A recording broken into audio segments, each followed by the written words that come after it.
Tamil bucket சேனலை subscribe பண்ணுங்கள். எங்களோட வீடியோஸ் உங்களுக்கு உடனுக்குடன் வரணும்னு நீங்கள் நினச்சிங்கன்னா ரைட் சைடில் இருக்கிற பெல் பட்டனை ப்ரெஸ் பண்ணுங்கள். நம்ம தல அஜித் அவர்கள் பொதுவாகவே நிகழ்ச்சிகள் எதுவுமே பங்கேற்க மாட்டார். எந்தவித பட ப்ரமோஷனுக்கும் அவர் வரவே மாட்டார். பட் இருந்தாலும் அவரோட ஃபேன்ஸ் அவர் எப்போவுமே கைவிட்டது கிடையாது. எங்கே பார்த்தாலும் ஃபேன்ஸோட ஃபோட்டோ எடுத்துக்கிறதும், அவங்கள பார்த்து சிரிக்கிறதும், அவங்கள எப்படி இருக்கீங்கன்னு கேட்குறதுமா அவ்வளோ அவ்வளோ இயல்பாக நடந்துப்பார் நம்ம தல அஜித் அவர்கள். ஸோ அதே மாதிரி பார்த்தீங்க அப்படின்னா நாட்டுப்பற்று பொறுத்த வரைக்கும் நம்ம தல அஜித் அவர்கள் ஓட்டு போடுற விஷயத்துல பொதுமக்கள் எப்படி லைன்ல கியூல நின்று ஓட்டு போடுறாங்களோ அவங்களோட ஒருத்தரா நின்று தான் நம்ம தல அஜித் அவர்களும் அவரோட மனைவி ஷாலினியும் 2 பேரும் ஒவ்வொரு தடவையும் ஓட்டு பதிவு பண்றாங்கன்னு சொல்லலாம். ஸோ அப்படி இருக்கிற ஒரு தருணத்துல தல அஜித் அவரோட பையன் சமீபத்துல நட்சத்திர ஓட்டலாக சொல்லக்கூடிய சென்னையில லீலா பேலஸ்ல அவங்களோட பர்த்டே செலிப்ரேட் பண்ணியிருக்காங்க. ஸோ மிக நெருங்கிய நண்பர்கள், ஃபேமிலி, ஃப்ரெண்ட்ஸ் இவங்களை மட்டும் தான் அந்த பர்த்டே ஃபங்க்ஷனுக்கு அழைச்சிருக்காங்க. ஸோ அதுல ஒரு முக்கியமான விஷயம் பார்த்தீங்க அப்படின்னா, ஒரு சர்ப்ரைசிங்கான விஷயம் நம்ம குட்டி தலை ஆத்விக் குமார் பைலட் ட்ரெஸ்ல தான் அவரோட பர்த்டே செலிப்ரேட் பண்ணியிருக்காங்க. என்னடா இது, குட்டி தலை பைலட் ட்ரெஸ், அவங்களோட அப்பா ரேசர் தானே, கார் தானே ஓட்டுவார், நம்ம தலை அவர்கள் பைக் தானே ஓட்டுவார், ரேசிங் ட்ரெஸ் தானே போடணும் அப்படின்னு பார்த்தீங்கன்னா இதுக்கு பின்னாடி கண்டிப்பா ஒரு விஷயம் இருக்குங்க.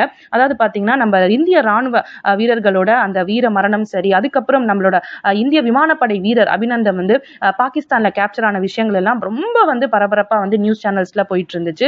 ஸோ அப்போ குட்டி தலையோட அக்காவும் சரி, அவங்க வீட்டில் இருக்கவங்களும் சரி அந்த நியூஸ் சேனலை போட்டு பார்த்துட்டு என்ன நடக்குது அப்படின்னு ரொம்ப மும்முரமா பார்த்துட்டு இருந்தாங்களா.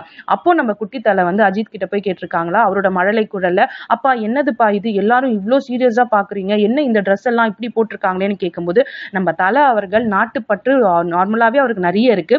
ஸோ அப்படி இருக்கும்போது நம்ம குட்டி தலைக்கு எல்லாமே எக்ஸ்பிளைன் பண்ணியிருக்காங்க. இதா இந்தியன் ஆர்மிப்பா, ஸோ இந்தியன் ஆர்மியில ஒரு விமானப்படை வீரர் அபிநந்தன் சொல்லப்படுற பாகிஸ்தான்ல போய் கேப்சர் ஆயிருக்காரு. ஸோ அதனால அவர் எப்போ வருவார் எல்லாம் சொல்லி எல்லா விஷயத்தையும் விவரிச்சிருக்காராம். அப்போ நம்ம குட்டி தலை கேட்டிருக்காரா, எனக்கும் இந்த மாதிரி ஒரு ட்ரெஸ் போடணும் அப்படின்னு கேட்டிருக்காரா. ஸோ விமானம் ஓட்டுறவங்க கூடிய ஒரு ட்ரெஸ் போடணும்னு கேட்கும்போது தான் பைலட் ட்ரெஸ் போட்டு அவரோட பர்த்டே செலிப்ரேட் பண்ணியிருக்காரு நம்ம குட்டி தலை ஆத்விக் குமார். ஸோ உண்மையிலேயே இதை கேட்கும்போது எவ்வளோ ஒரு சந்தோஷமா இருக்குல்ல. ஒரு நடிகரா இருந்தாலும் சரி, படிப்பு விஷயத்துல நிறைய இளைஞர்களுக்கு ஒரு இன்ஸ்பிரேஷனா நம்ம அஜித் அவர்கள் இருக்காங்க. ஸோ அதே மாதிரி அவரோட குடும்பத்தில் இருக்கக்கூடிய அவரோட மகனுக்கு நாட்டுப்பற்றும் கற்றுக் கொடுத்து ஸோ இந்த மாதிரி தான் இருக்கணும் அப்படின்னு சொல்லி அவங்களோட பர்த்டேவை மிக எளிமையா பார்த்தீங்க அப்படின்னா ரொம்ப கம்மியான ஒரு மக்களை தான் கூப்பிட்டு அவ்வளோ சிம்பிளா பர்த்டே செலிப்ரேட் பண்ணியிருக்காங்க. பைலட் ட்ரெஸ் போட்டுட்டு நம்ம குட்டி தலை. தமிழ் பக்கெட் சேனலை லைக் பண்ணுங்க, ஷேர் பண்ணுங்க, சப்ஸ்கிரைப் பண்ணுங்க. எங்களோட வீடியோஸ் உங்களுக்கு உடனுக்குடன் வரணும்னு நீங்க நினைச்சீங்கன்னா ரைட் சைட்ல இருக்கிற பெல் பட்டனை பிரஸ் பண்ணுங்க.